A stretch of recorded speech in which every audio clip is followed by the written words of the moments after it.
আসসালামু আলাইকুম। তো আজকে আমরা আলোচনা করবো এখানে সমাসের সবচেয়ে মোস্ট ইম্পর্টেন্ট দুটো টপিকস, যেখান থেকে প্রত্যেকবারে কোশ্চেন আসেই। ওকে, সো এই দুটো টপিকস হচ্ছে আমাদের এখানে প্রাদি সমাস আর হচ্ছে আপনার এখানে নিত্য সমাস।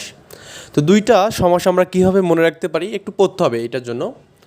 দেখুন, যদি কখনো প্র, প্রতি, অনু, পরি, প্রভৃতি অব্যয়ের সাথে যদি কৃৎপ্রত্যয় সাধিত বিশেষের সমাস হয়, তখন আমরা তাকে প্রাদি সমাস বলবো। এখানে ডেফিনিশন এতটুকু না বুঝলেও জাস্ট এমসিকিউ এর জন্য আমরা এখানে জাস্ট প্র, প্রতি, পরি, অনু এই বিষয়গুলো একটু আমরা মনে রাখতে পারি এখানে। তো এটা মনে রাখলেই আমাদের প্রাদি সমাস আমাদের কাছে কি মানে খুব ইজি হয়ে যাবে আর কি। আমি কয়েকটা এক্সাম্পল দিচ্ছিলাম। আমাদের প্র যে বচন, প্রবচন, অনুতে যে তাপ, অনুতাপ, ঠিক আছে। পরি যে ভ্রমণ, পরিভ্রমণ। তার মানে সবগুলো খেয়াল করুন, আমাদের প্র আছে এখানে, অনু আছে এখানে, তারপর এখানে পরি আছে, তাই না? অনুতাপ, প্রবচন আর কি, তারপরে পরিভ্রমণ। তাহলে এই চারটা বিষয় বা আমাদের আরও থাকতে পারে, তবে মোস্ট অফ দ্য পরীক্ষায় এই চারটা বিষয় নিয়ে আসে আর কি। প্র, প্রতি, অনুপরি। মনে রাখুন একটু, প্র, প্রতি, অনুপরি। প্র, প্রতি, অনুপরি।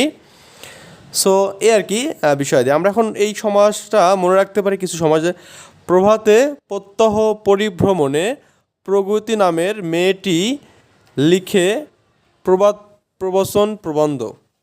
তাহলে এখানে যে দাঁড়িয়ে প্রভাতে প্রত্যহ পরিভ্রমণে, এগুলো সবগুলো হচ্ছে কি বলুন তো আপনার এখানে প্রাদি সমাস।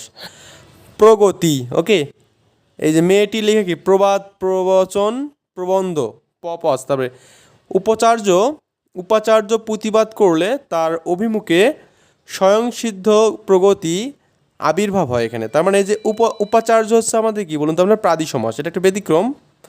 তারপরে এখানে বলছে প্রতিবাদ, এটা আমাদের ঠিক আছে, আগের প্র আছে এখানে। তারপরে এখানে অভিমুখে দেখুন আছে এখানে, কিন্তু অভিমুখে এটা আমরা দেইনি। তার মানে এখানে অভিমুখে স্বয়ংসিদ্ধ প্রগতি প্র আছে এখানে, আবির্ভাব হয় এখানে। বুঝছেন ব্যাপারটা? ফলে প্রতিহিংসার অনুতাপ স্বীকার করেন। তার মানে এখানে যেগুলো দাগ দেওয়া আছে জাস্ট সেগুলো একটু পড়তে হবে এখানে। প্রভাতে প্রত্যহ পরিভ্রমণের প্রগতি নামের মেয়েটি প্রবাদ, প্রবচন, প্রবন্ধ, এগুলো আমাদের উপাচার্য প্রতিবাদ, অভিমুখে স্বয়ংসিদ্ধ প্রগতি আবির্ভাব, প্রতিহিংসা, অনুতাপ, এই বিষয়গুলো একটু আপনাকে মনে রাখতে হবে এখানে, যেভাবেই পারেন মনে রাখেন। এরপর হচ্ছে আমাদের নিত্য সমাস। দেখুন, নিত্য সমাস হচ্ছে আপনাদের যে সমাসের ব্যাসবাক্য হয় না অ্যাকচুয়ালি, ব্যাসবাক্য যেগুলোর হবে না, কিংবা তা করতে গেলে অন্য পদের সাহায্য নিতে হবে এখানে। তার মানে নিত্য সমাস হচ্ছে আমাদের কি করতে গেলে অন্য সমস্ত পদের সাহায্য নিতে হবে, তাকে আমরা নিত্য সমাস বলবো আর কি। কিন্তু ব্যাপার হচ্ছে আমাদের এখানে নিত্য সমাসের জন্য আমাদের কয়েকটা রুলস আমি বলবো আপনাদের, টেকনিক বলবো। এই টেকনিকগুলো মনে রাখলে ইনশাল্লাহ পারবেন আর কি।